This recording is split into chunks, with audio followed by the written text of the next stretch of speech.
అందరికీ నమస్కారం. ఈ వీడియోలో మనం వారాహి నవరాత్రులలో 3వ రోజు అమ్మవారిని ఏ మంత్రంతో, ఏ నామాలతో ధ్యానించాలి, ఏ నైవేద్యాన్ని సమర్పించాలి అనే విషయాల గురించి తెలుసుకుందాం.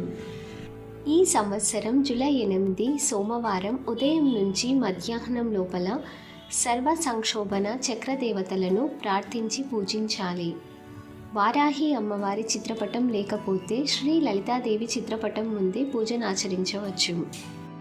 ధ్యాన శ్లోకం: హ్రీంకారాసన గర్భితానలశిఖాం సౌ క్లీం కలాం బిభ్రతీం సౌవర్ణాంబరధారిణీం వరసుధా ధౌతాం త్రినోత్రోజ్వలాం వందే పుస్తకపాశమంకుశధరాం స్రగ్భూషితాముజ్వలాం త్వాం గౌరీం త్రిపురాం పరాత్పరకలాం శ్రీచక్రసంచారిణీం.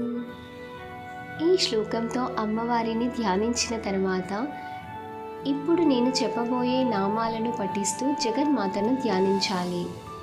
ఓం అనంగ కుసుమాయై నమః, ఓం అనంగ మేఖలాయై నమః, ఓం అనంగ మదనాయై నమః, ఓం అనంగ మదనాతురాయై నమః, ఓం అనంగ రేఖాయై నమః, ఓం అనంగ వేగిన్యై నమః, ఓం అనంగాంకుశాయై నమః, ఓం అనంగ మాలిన్యై నమః, ఓం సర్వ సంక్షోభన చక్ర స్వామిన్యై నమః, ఓం త్రిపుర సుందర్యై నమః, ఓం వారాహి దేవ్యై నమః, ఓం మహా శ్రీచక్రనగర సామ్రాజ్ఞై నమః.